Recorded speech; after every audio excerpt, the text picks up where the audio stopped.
Joining us once again, Carol Giacomo, a member of the New York Times editorial board, and Gideon Rose, managing editor of the Foreign Affairs magazine. Welcome back to both of you. Thank you.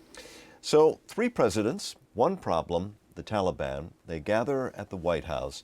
But aside from a great photo opportunity, Gideon, what did we achieve? Well, not that much, but it's a start. Basically, it's not just one problem. The Taliban has different sides to the problem, but each of the local players has their own interests. And the real problem is the United States is trying to get the Afghanistan government and the Pakistani government to focus on what it considers the main problem and direct their attentions to it.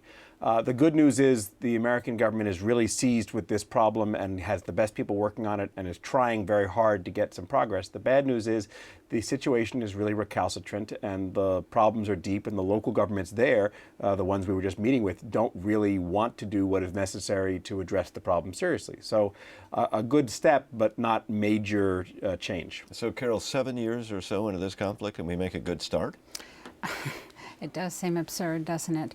There was a lot of wasted time during the Bush administration. President Bush went into Afghanistan to go after al-Qaeda after 9/11 and thought they had done an okay job and quickly turned his attention to Iraq, leaving Afghanistan to NATO. And it wasn't good enough. We wasted a lot of resources on a war that was unnecessary, and as a result, Afghanistan withered and the Taliban problem grew worse. Well, let's talk about Afghanistan, because just before President Karzai arrived, we had this horrible incident that's been reported, and it's still unclear as to what exactly happened, but obviously a number of civilians died, and the blame is being placed upon the U.S. military. Is this a result, as we've talked about before, I think, of not having enough troops on the ground, or is there more to it? This problem seems to recur. Well, I mean, yes, partly there weren't enough troops on the ground to do ground operations. And so as a result, we've been using drone, unmanned planes, and other planes, other aircraft, to go after the Taliban. And when you do that, you run the risk of civilian casualties. And of course the Taliban, like it seems almost any militant group today, likes to be able to insert themselves into civilian populations so that there are civilian casualties and the Americans bear the brunt of the criticism. They can exploit it. They can exploit it. And this, Carol brings up a very good point here, because as horrible as this is, and civilian deaths have always been a horrible part of war, there is a PR element here. And the Taliban can take something like this and run with it. How does the U.S. defend itself? Well, it's very, very tough. I mean, the challenge is very difficult. You want to protect the good guys while attacking the bad guys. And since the good guys and bad guys in this kind of dirty, nasty war are interspersed and very hard to differentiate, it's really, really tough to surgically attack the bad guys without having civilian casualties. And the civilian casualties are not just bad in their own terms, but as you say, they're also political problems for the continuation and support of the war. The Obama administration is really going to have to tackle it. You can control these incidents to a certain extent by reducing the sort of operations you do that would generate them. But then the real question becomes, do you really want to be in this kind of war in the first place? This is part of a larger problem. The problem isn't just that some civilians were killed in an attack. The real question is, do you want to be involved in this sort of war in this place in which attacks like this will happen? Because if the answer to that question is yes, you have to sort of suck it up and keep going forward. But if the answer is no, this is too costly a thing to bear, then you shouldn't be doing it in the first place. All right, well, let's move across the border to Pakistan. There we saw this week a renewed effort to tackle the Taliban in the northwestern part of that country. Reporters aren't allowed there, so we really are having a difficult time assessing what's going on. Carol, best guess?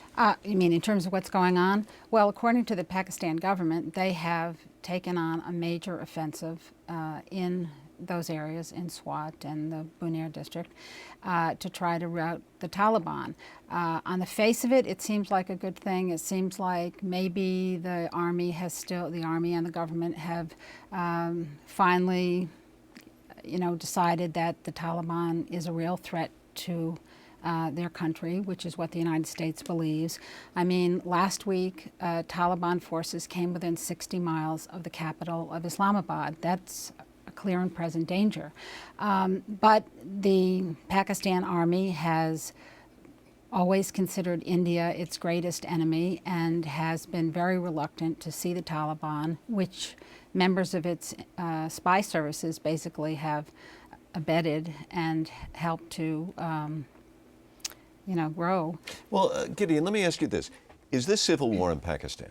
It's not, well, in some ways it is, in the sense that it's the government cracking down on an insurgency that wants to take over the government. So in that sense, yes, you could call it a kind of rebellion. It's suppression of an internal rebellion, which I guess you could call civil war, although the sides aren't remotely equal in strength yet. So it's really a question of having the Pakistani army recognize that the problem is serious enough to be dealt with. If they did recognize that and choose to deal with it, they could. The interesting question here is, are they making any real progress? And frankly, one of the biggest